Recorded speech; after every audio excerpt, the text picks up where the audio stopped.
سلام عرض میکنم خدمت شما رفیق عزیز.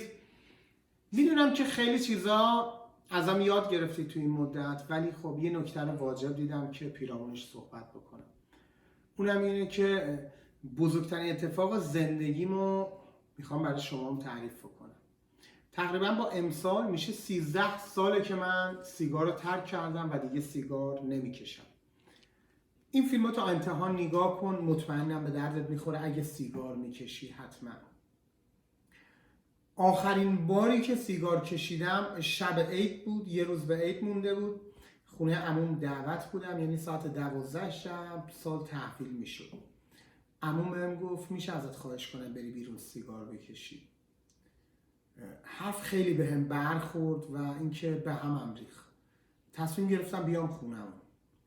اومدم بیام خونمون، دستمو گرفت، گفت اگه من بهت گفتم به خاطر بوی سیگار نیستش که بهت میگم برو بیرون بکش. خیلی بهم برخورد. گفتم نه، میخوام برم خونه خودمون. گفتش من الان 3 سال سیگار رو ترک کردم، وقتی تو میکشی وسوسه میشه. اونجا درک کردم که کار اشتباه من میتونه دیگرانم وسوسه بکنه و اینکه حتی عمو من که 75 سالش بود اون موقع میتونست تحت تاثیر رفتار من قرار بگیره. یک هفته فلش بک میزنم، برمیگردم عقب. یک هفته قبل اینکه سیگار ترک بکنم دوستم داشت با هم درد دل میکرد. گفت جواد، به زنم گفتم ماچم کن. گفت مگه آدم از اگزوز خاور ماچ میگیره؟ تو دهنت بوی اگزوز خاور رو میده. و واقعا وقتی که سیگار میکشی از صبح تا شب هی خاموش میشه روشن میشه، خاموش میشه روشن میشه. ماشینم گاهی اوقات انقدر دود نمیکنه که ریه یه آدم سیگاری دود میره داخلش و بیرون میاد. وقتی که توی یه دایره معیوب هستی نمیتونی متوجه رفتار خودت بشی. اما یه آدمی که خوابه رو به راحتی میشه از خواب بیدارش کرد، اما کسی که خودشو به خواب زده هیچ وقت بیدار نمیشه. زندگی پر از ساینه، پر از تابلوه که به ما یاد میده چی کار کنیم، تو چه مسیری حرکت بکنیم. من چشم و دلم باز شده بود و ساینا رو داشتم میدیدم. وقتی که عموم با هم این برخورده کرد و وقتی که به حرفای دوستم داشتم گوش میکردم با من درد و دل کرد، تازه داستان سیگاری شدنم رو متوجه شدم. سیگار کشیدم از تنهایی در بیام، تنها تر شدم. چون وقتی میکشیدم باید میرفتم یه جایی میکشیدم که هیچکی نبود، دودش دیگران اذیت نمیکرد. سیگار کشیدم که به آرامش برسم. نیکوتین تو درون من ایجاد استرس میکردش. حالت تهوع همیشه داشتم، حال خوبی رو تجربه نمیکردم.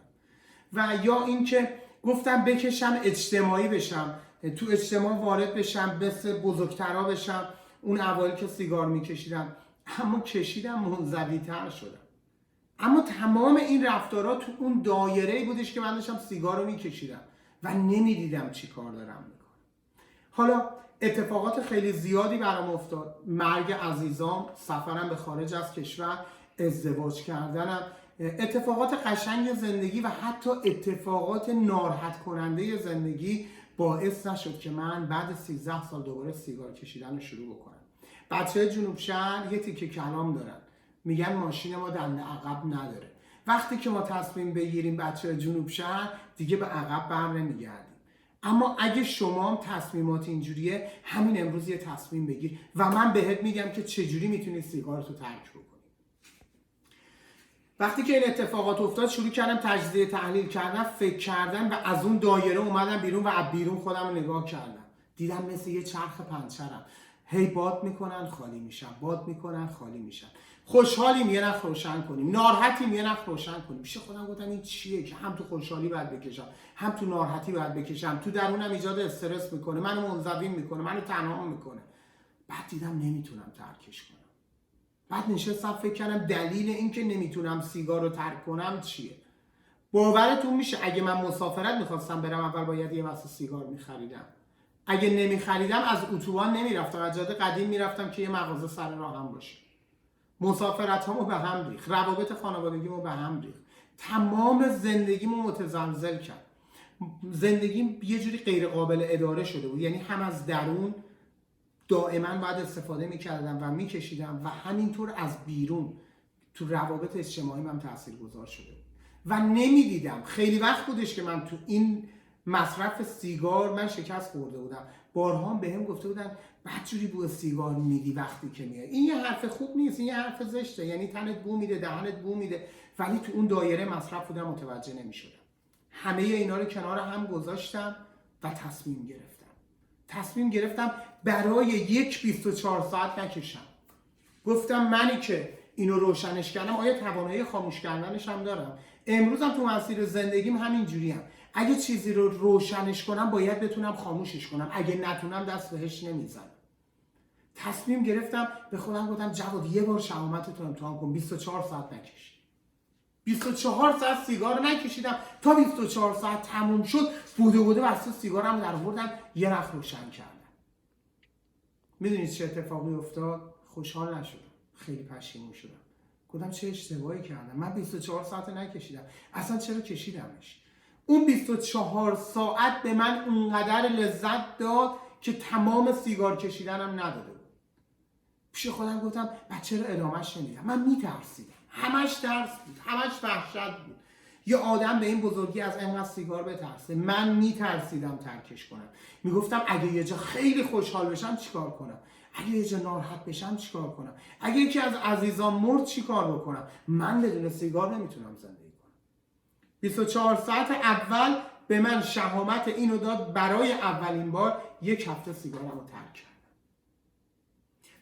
ترک کردم. ولی بعد یه هفته کشیدم. میدونید چه اتفاقی برام افتاد؟ بعد یه هفته کشیدم دیگه از سیگار متنفر شدم این بار، چون میدیدم که نبودنش خیلی بیشتر لذت میده.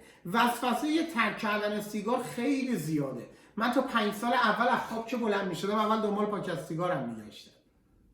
امروز 13 ساله که من نمیکشم و بهترین کسی که بهم کمک کرد پسرمون بود، بهم کمک کرد. حالا میگم برای اون چه اتفاقی افتاد. بعد از 15 سال سیگار کشید، تو بیمارستان قلبم بستری بود، یواشکی تو توالت داشت سیگار میکشید، سکته قلبی کرد و از دنیا رفتش. به همین سادگی سخت نیست. امروز آمار مرگ و میر سیگار رو ببینید، مرگ و میرش رو ببینید، خیلی بالاتر از تمام اتفاقاتی که تو دنیا داره میفته، اما تو اون دایره مصرف کردن این و نمیبینی. سعی کن اگه سیگار میکشی برای یک بار 24 ساعت شهامت خودتو امتحان کنی. اگه تونستی 24 ساعت نکشی شهامت اینو داری. و اون یک هفته هم تموم شد. یه تصمیم جدی برای خودم گرفتم. روز اول عید بود. به خودم گفتم خدایا چیکار کنم؟ بهم کمک کن. رفتم یه دونه کش پول داشتم، یه کش پول انداختم توی دستم. اون موقع بانک پول میگرفتی، بدی یه کش هم میداد، دور پولت مینداخت. کش پول انداختم تو دستم و هر باری که وسوسه میشدم تصمیم گرفتم که کشه رو اینجوری بیارم بالا، محکم بکوبم تو دست خودم. خانومم میخنده. 6 ماه اون کش تو دست من بود. اونقدر کشیده بودم، زده بودم، از اینجا تا اینجا تتو نداشتم، همش کبود شده. اما وقتی که اینجوری میزدم یاد لذت پاک بودن از سیگار میافتادم.